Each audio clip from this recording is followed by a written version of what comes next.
Afternoon, everyone. Afternoon. Donald Trump and House Republicans spent all of last year promising to lower the high cost of living in the United States of America. In fact, Donald Trump said that costs were going to go down in America on day one. But costs haven't gone down, they've gone up. Inflation is on the way up. Donald Trump and House Republicans, who have been nothing more than a rubber stamp for Donald Trump's extreme agenda, are crashing the economy and driving us toward a recession.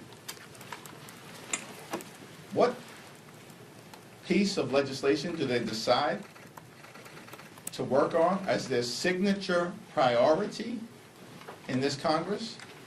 Is it legislation to make life more affordable? No.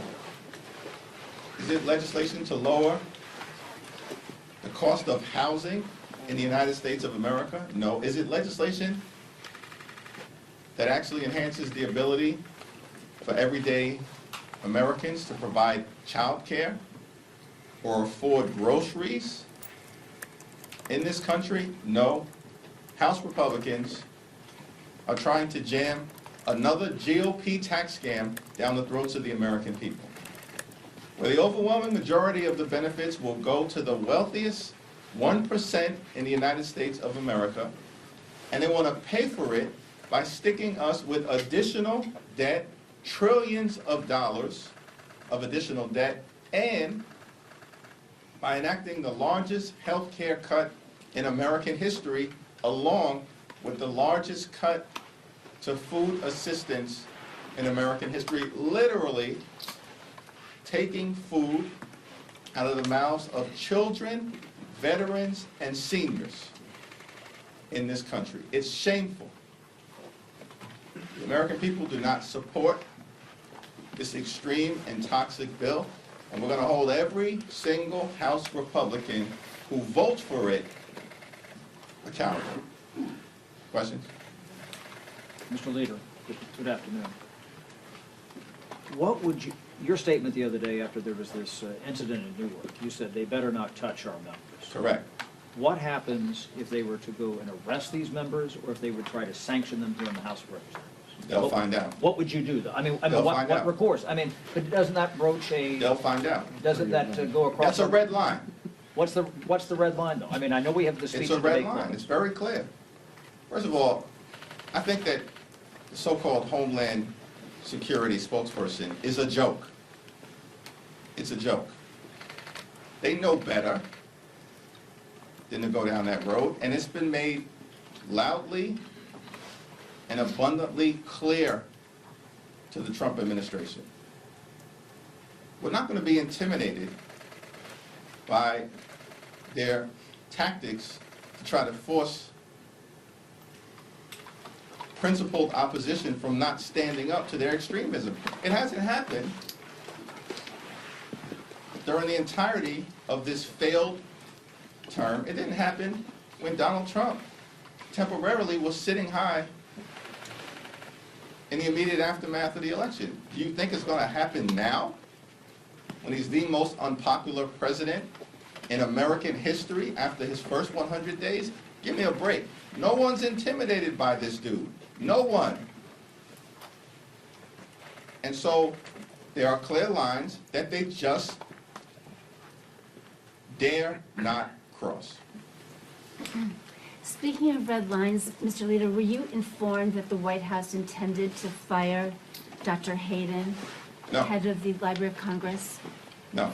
Is there anything you can do to reverse it, to discuss it? We're looking into it, but of course, the problem that we confront right now in this Congress is that House Republicans and Senate Republicans are nothing more than a compliant rubber stamp for Donald Trump's extreme agenda.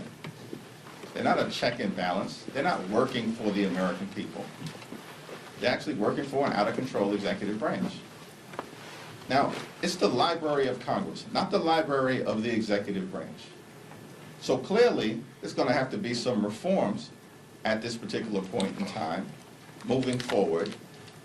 The president probably violated the law. What cause did he have to fire Dr. Hayden?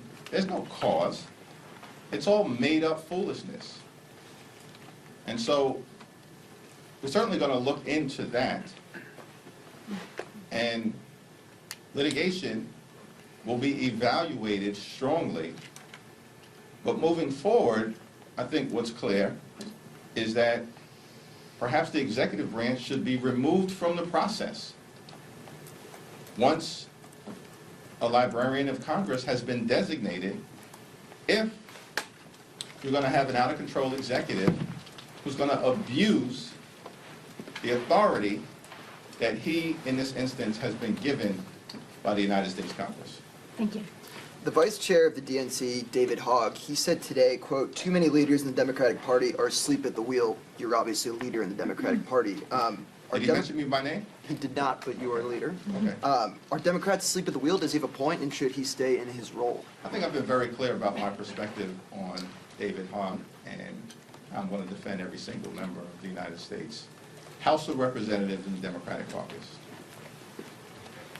Mr. Leader, on a similar vein of standing up for Congress's authority, what are you trying to do, if anything, about the Qatari plane, and what steps are you taking to assert Congress's authority over this, and when it comes to the Library of Congress? Well, Congressman, what can you do? Jamie Raskin has been very clear on this issue as it relates to the Constitution. A $400 million flying palace is an unconstitutional gift to this president or any president if it is not explicitly approved by the United States House of Representatives and the United States Senate. That's what the Constitution explicitly makes clear. There's no way around it as far as we're concerned. And so the president presumably is going to take that next step and seek congressional authority, which I believe we will clearly and decisively reject. It's an embarrassment. Literally, millions of people in this country are struggling to live paycheck to paycheck. Can't afford housing, can't afford groceries, can't afford to pay their utility bills, can't afford child care, can't afford insurance. And Donald Trump is publicly defending, accepting a $400 million flying palace from a close ally of Iran and Hamas? I mean, you can't make this stuff up, which is why even some of his closest MAGA sycophants have made clear this is a plane too far for them. Too far for them. Thank you, Mr. Leader. Speaking of planes, did you fly out of Newark this week? And I wanted to see if you support Secretary Duffy's proposed fixes to the air traffic control system. I flew out of LaGuardia this week. I look forward to having a conversation with Rick Larson, the top Democrat on the Transportation and Infrastructure Committee. I have great confidence in him and his leadership to get his assessment on Secretary Duffy's recommendation. Are you open to a major overhaul of air traffic control technology? I think we need to make sure that our air traffic control system and technology is top-notch and first-rate. And to the extent that there are aging parts of the system, it definitively needs to be corrected. We also need an administration that should stop trying to undermine aviation safety in the United States of America, which is what they've been doing, perhaps at the behest of one of their lackeys, Elon Musk, from the very beginning of this administration. Thanks. On Library of Congress, there's this dispute where Trump has appointed A.G. Blanche. Library of Congress staff turned away those DOJ appointees yesterday, and Robert Newland is still addressing himself as the acting director. Who in this moment is leading the Library of Congress? As far as you're concerned, and will congressional Democrats be offering guidance or weighing in? As far as I'm concerned, it's not this Robert Newland character or whatever his name is. I've never heard of him. And listen, at the end of the day, it's the Library of Congress. And so this is another example of executive overreach. And it'll be challenged in court in all likelihood. And hopefully some of my Republican colleagues will actually stand up, show a backbone as it relates to their own authority. Stop being punked by Donald Trump. I don't understand it. Congress is a separate and co-equal branch of government.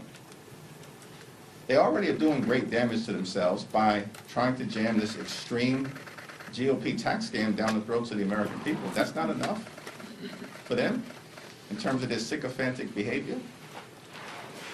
They literally are signing their own political death warrants in terms of the 2026 election. They should be doing what's in the best interest of the American people, not trying to visit upon everyday Americans the largest cut to health care in American history, devastating cuts to Medicaid, and at the same time undermining the Affordable Care Act. Y'all didn't learn your lesson? How'd that work out for you in 2017 and 2018? There's a number of different revelations coming out about President Joe Biden's decline with recent books.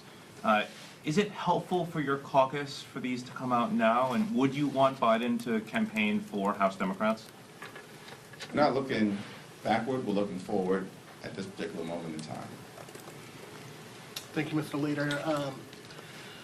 Richie Neal, Frank Pallone, and Andrew Craig may not be the most visible members of the caucus, but today they're going to be center stage as Republicans mark up the bill to, as you say, give tax breaks to the wealthy, take people off their health care, and take SNAP benefits away from Americans. What should Americans know about these three members and why they should trust their leadership the way that you and many of the members of your caucus do? I have great confidence in Richie Neal, great confidence in Frank Pallone, and great confidence in Angie Craig. They have been leading the charge along with all of the distinguished members of those three committees, which really do represent and capture the gorgeous mosaic of the caucus and the gorgeous mosaic of the American people in every possible way in terms of diversity. That includes ideological, racial diversity, gender diversity, age diversity, and life experience diversity. All three of these committees ably and incredibly led by Richie Neal, Frank Pallone, and Angie Craig. I think the American people will be impressed by what they see. We all are unified in trying to stop these extreme MAGA Republicans from jamming another GOP tax scam that benefits the wealthy, the well-off, and the well-connected, and takes health care away from the American people down our throats. It is an egregious and outrageous bill, and it runs directly contrary to the central Republican promise that was made in 2024, which is that they were going to fix the economy and lower the high cost of living. They've done neither. They are blowing up the economy in real time and raising costs. And they're going to be held accountable for the mess that they are creating. Thank you, Leader. House Republicans have justified some of their spending cuts in the name of aiming to try and put the nation in better fiscal footing. Do you believe that we have a spending problem, and how would House Democrats go about this differently to address that? That will be explained throughout the various committee hearings that are going to take place throughout today, tonight, and into tomorrow. But the notion that Republicans are fiscally responsible is laughable. They have repeatedly inherited an improved fiscal situation, or in some cases, a budget surplus, as occurred during Bill Clinton's presidency, and an improved fiscal situation relative to a reduction of the deficit, $1 trillion reduction that Donald Trump inherited from Barack Obama, and then proceeded to blow up the debt and the deficit, just like George W. Bush did, just like Reagan did, and now Republicans are doing it again. We are not going to be lectured about fiscal responsibility by a bunch of people who have repeatedly spent the taxpayer dollars like drunken sailors in order to give their billionaire MAGA donors like Elon Musk, in this particular instance, a tax cut. Thank you, everyone. Thank you. Thank you. Thank you. Thank you, Robert. Call me whenever they're